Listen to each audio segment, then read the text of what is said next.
A new documentary on PBS casts a critical eye on the United States' role in the Holocaust. Local perspective and discussion on a rise in anti-Semitism are this week on Nevada Week.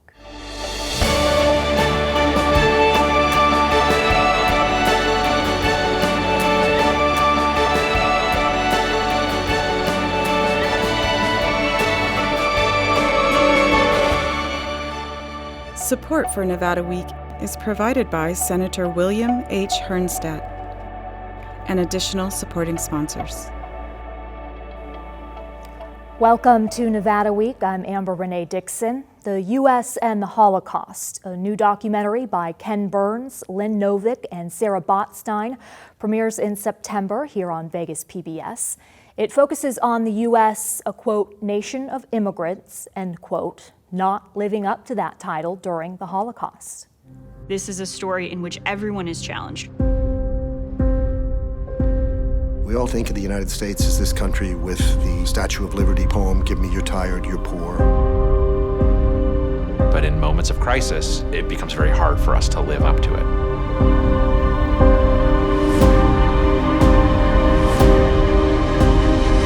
It is a story that Americans have to reckon with. Later in the show, we'll get local Holocaust survivor Ben Lesser's thoughts on the documentary's premise. But first, let's meet our panel. Esther Finder is president and founder of Generations of the Shoah. Susan Dubin is library director and education specialist at the Sperling Kromberg Mack Holocaust Resource Center. Rabbi Sanford Axelrod is the spiritual leader of Congregation Ner Tamid.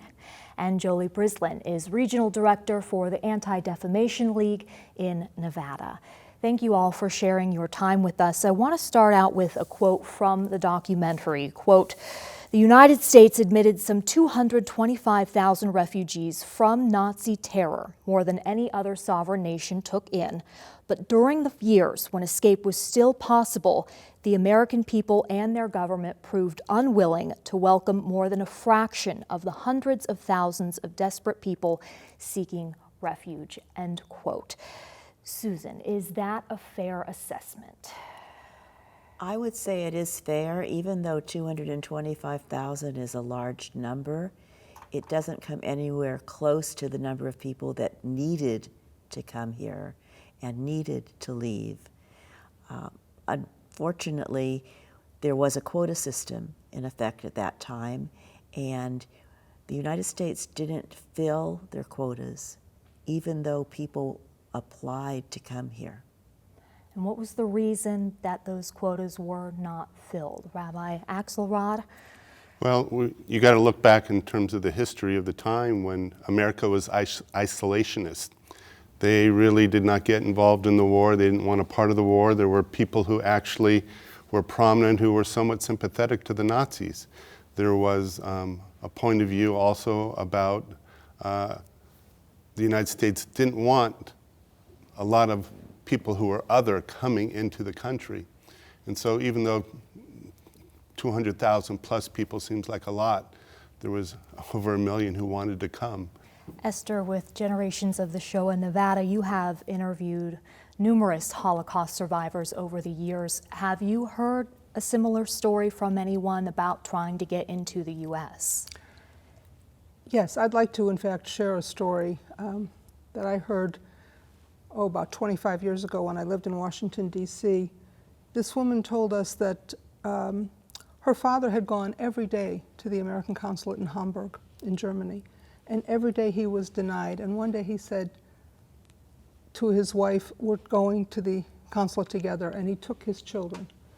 And the four of them went in, banged on the door until they were allowed in, met with somebody on the 6th floor of the building or the 5th floor of the building, and basically said, "If we don't get a visa today, we're going out the window, because what's waiting for us is worse than going out the window."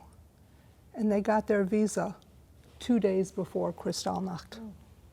Will you explain that last term you said? Kristallnacht was the November pogrom where the Nazis destroyed hundreds of synagogues throughout Germany and Austria and broke a lot of businesses. They smashed windows and arrested 30,000 Jewish men and teenage boys and put them in concentration camps. So this family got out 2 days before.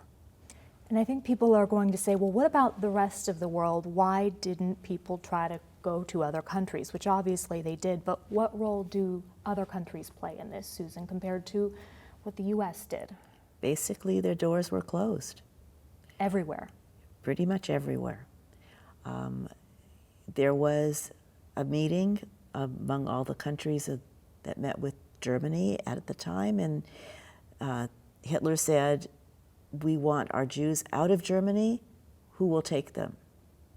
And only one country, the Dominican Republic, at that meeting said they would take 100,000 Jews. Rabbi Axelrad, I would like you to explain your additional qualifications for talking on this matter, but in addition, I wonder how well understood do you think this aspect of U.S. history is by members of your own congregation? Well, part of my background was many years ago when I was in seminary, my rabbinic thesis was on Holocaust education and how it was taught or not taught in public and private schools. And so this goes back to the 1980s. And so when you ask a question like that, how well is it understood? I've been asking that for decades.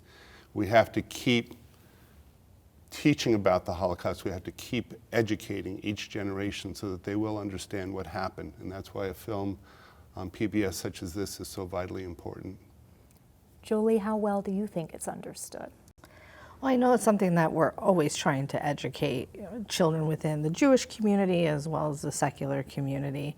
But I think that, there's a lot of there's a lot of growth that we need to continue. There needs to be more education. And so for any change to happen, we need to understand what the history is so that we never repeat it. Susan? I teach classes for the teachers of the Clark County School District on how to teach about the Holocaust. And one of the areas that they know the least about is America's involvement. What happened here? Why didn't people come here? What happened during that time period? What was the politics? What was the feeling in the country? And they're always shocked when we talk about what happened. What would you say to someone who says, well, what about the important role that the U.S. played with the Allied powers in defeating Hitler? Why aren't we talking more about that in this documentary? Rabbi? Well, that's not the focus of this particular documentary, for number one. So sure, we celebrate America's role in defeating Nazism, but at the same time, we have to have the courage to look at what didn't happen. And I think that's what's the focus of this special, so that we don't just whitewash what happened and say, America did all these wonderful things. We did, but at the same time, there were things that were not right. We were reluctant to get into the war in the first place. There were forces within our country that were very strident in terms of xenophobia and racism and prejudice, and sometimes the echo of the past is heard more loudly in the present when we're educated as to what happened and the circumstances by which they occurred. And therefore, when we say never again, it's easy to make that a platitude, but it will only become true when people are educated and recognize the signs of how a society can change so rapidly as it did in Germany. Esther, according to the Holocaust survivors you've spoken with, what did they face when they actually did get to the U.S.? Did they still face this anti-Semitism? How were they welcomed? Some of the survivors have told me over the years that they were welcomed with the question, how did you survive? And when the survivors started to speak about it, the Americans that they were talking to shut them down pretty quickly because the stories were painful and brutal and graphic, and the Americans didn't want to hear it. Most of the survivors were greeted fairly warmly. They did have some issues trying to get adjusted to the new society and the new culture, but they were welcomed and they were helped to get back on their feet.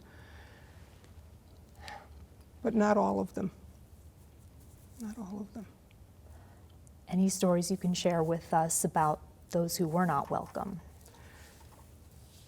Some of the survivors were met with either anti-Semitic expressions or anti-foreign expressions. So there was that, and they were the other. And some people, in the Jewish community even, were a little awkward speaking with the survivors because they knew, but for the grace of God, they were in this country and not in Europe. So it was uncomfortable for some of them. To hear that firsthand. Yeah. Let's move to the state of anti-Semitism right now. And Jolie, this is where you come in.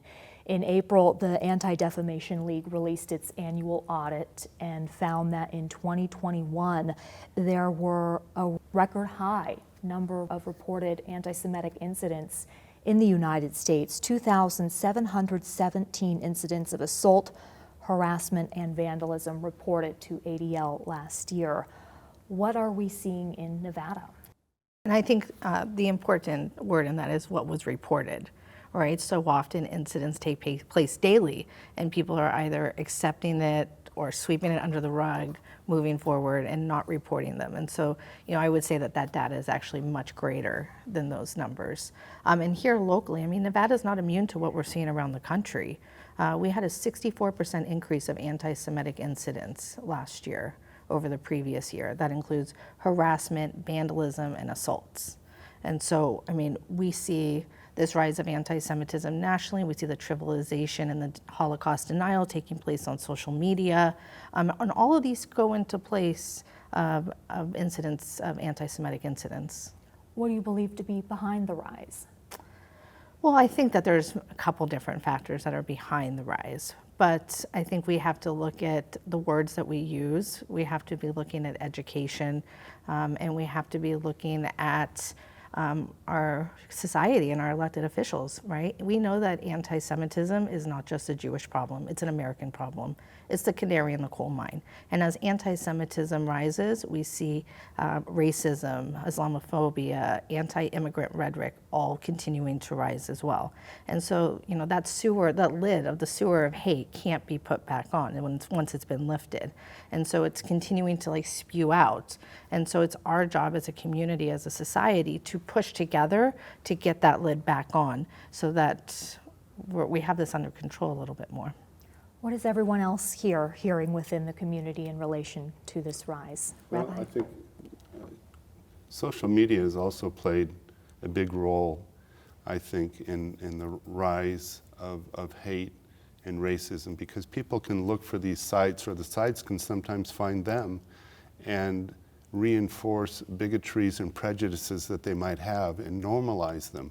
And as time goes on and they're reading about this stuff and they're reading about things that are lies about the Jewish community or other communities, they internalize it and they begin to believe it. And so it's very hard to combat that. Education is key, but what do you do if someone's main form of education is on that computer looking at certain social media sites? So that's not the only culprit, but it's one of the ones that is very different than in generations past. Jolie? We often see when there's issues happening in the world that the first people to be blamed are the Jews. And another example of that is what we saw during COVID, right? During COVID, we saw the Asian American community or Asian community be blamed for COVID, and the rhetoric and how that narrative really swirled and how it became, to some people, a reality. Most of that was done through social media and conspiracy theories, which is much of how anti-Semitism spreads as well. Susan, what are you hearing as far as age groups that this is impacting? Well, the teachers report that there are many incidents of hate crimes within their schools. Nothing that's necessarily horrific or reported, but it can be as little as somebody calling someone a name. And that's often, they say, in the classroom, and especially now, they seem, as Rabbi Axelrod said, seem to feel entitled to express these hate feelings out loud, whereas before they didn't. They might have felt them, but they didn't necessarily feel that they could say things like that out loud. And I think that's a huge problem.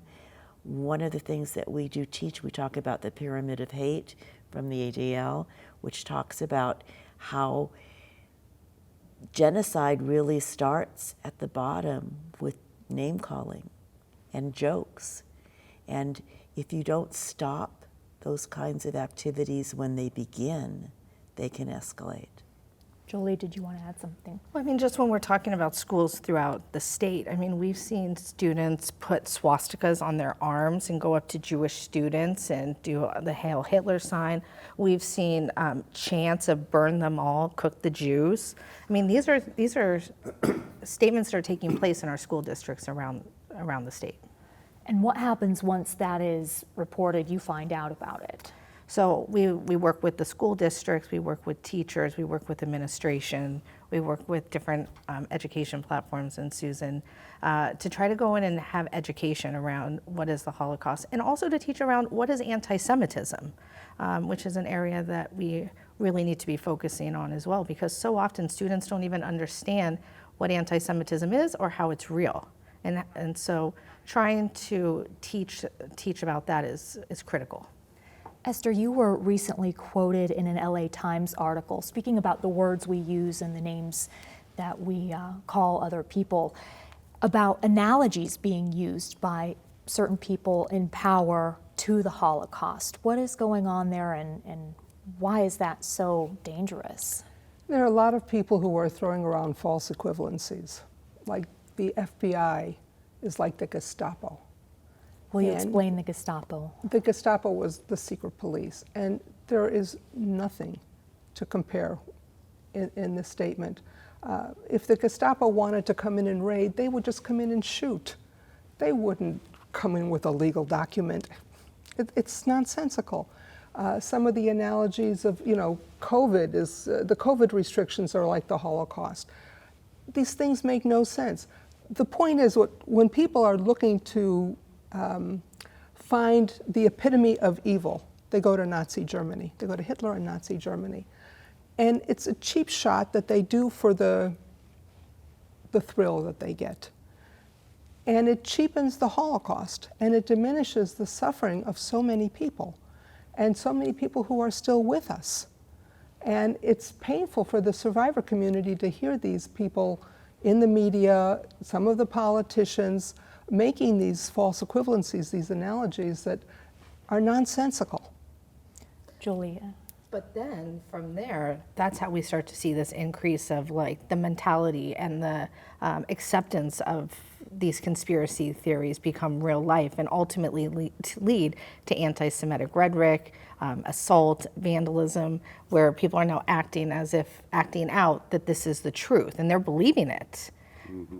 And I think one of the things that would be hugely helpful is if more students and more teachers were able to hear from survivors on what it's like for them to be American. Because those of us who were born and raised in this country take our rights and our freedoms for granted. We don't think twice about this stuff.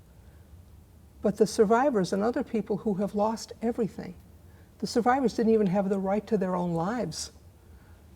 When they come to this country, they appreciate what the United States is in ways that we don't.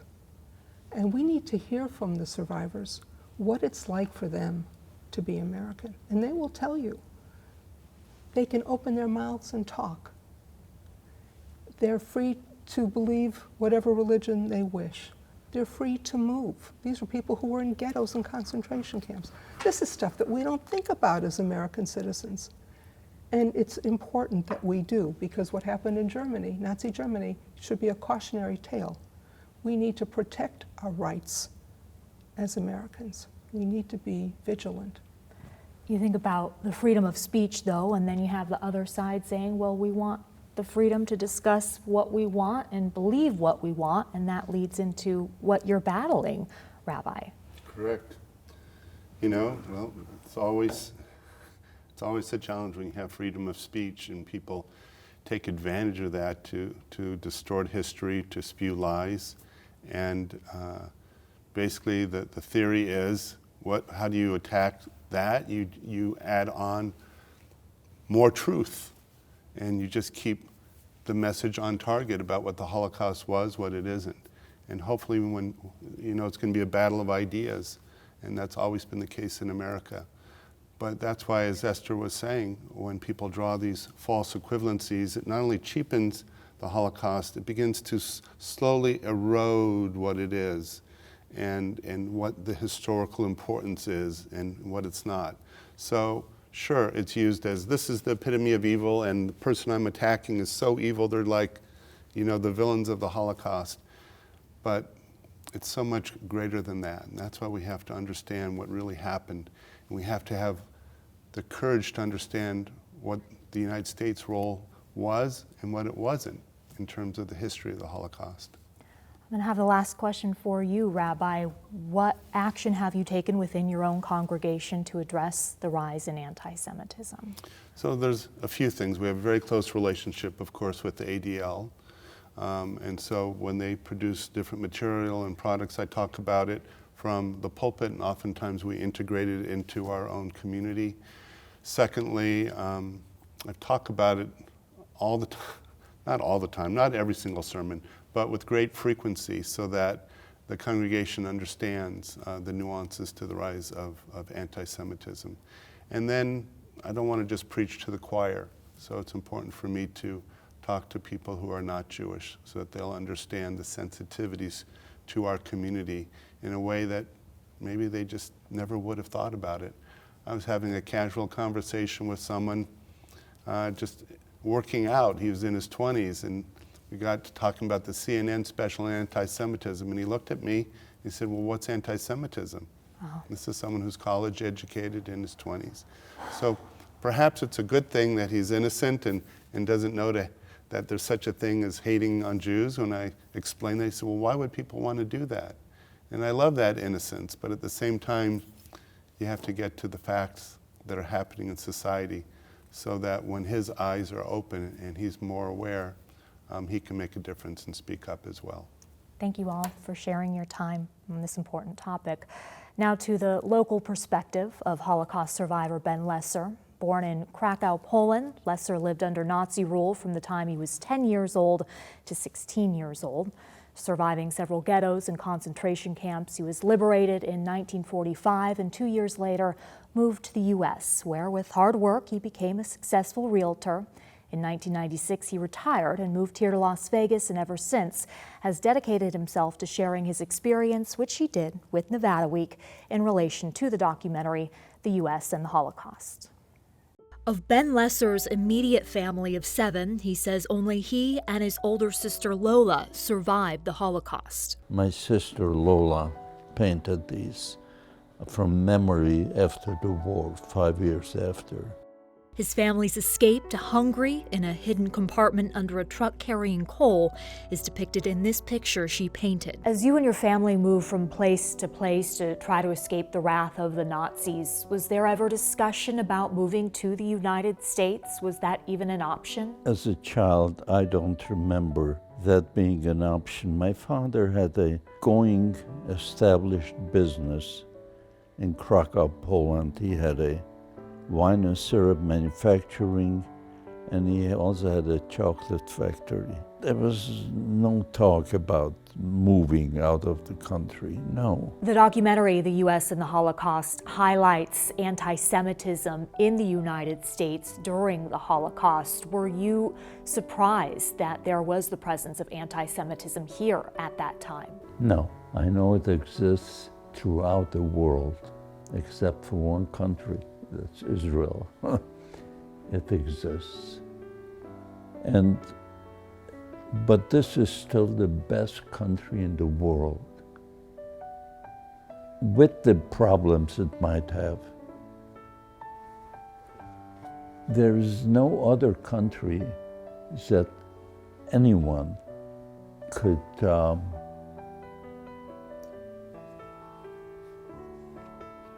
succeed in life. According to a historian in the documentary, the Nuremberg laws that Hitler enacted against the Jews were influenced by the Jim Crow laws here in the United States. How do you rationalize that when you think about going on to live here and going on to live what you call the American dream? Well, I'll tell you, those were terrible laws. When I came here in 1947, it was still under Jim Crow law. Because it didn't stop till 1965. But we didn't experience anything like that, anything about it. It was a free country, freedom to do with as you pleased. Your business freedom to worship, and this was a dream to us. After the Holocaust, it was a dream. It's a dream the 93-year-old continues cherishing while working as both an author and speaker to share the horrific reality he once endured in order to prevent the world from what he calls contracting amnesia. And thank you for joining us for Nevada Week. For any of the resources discussed on this show, including information about how to view the documentary, The U.S. and the Holocaust, go to our website, vegaspbs.org/Nevada Week.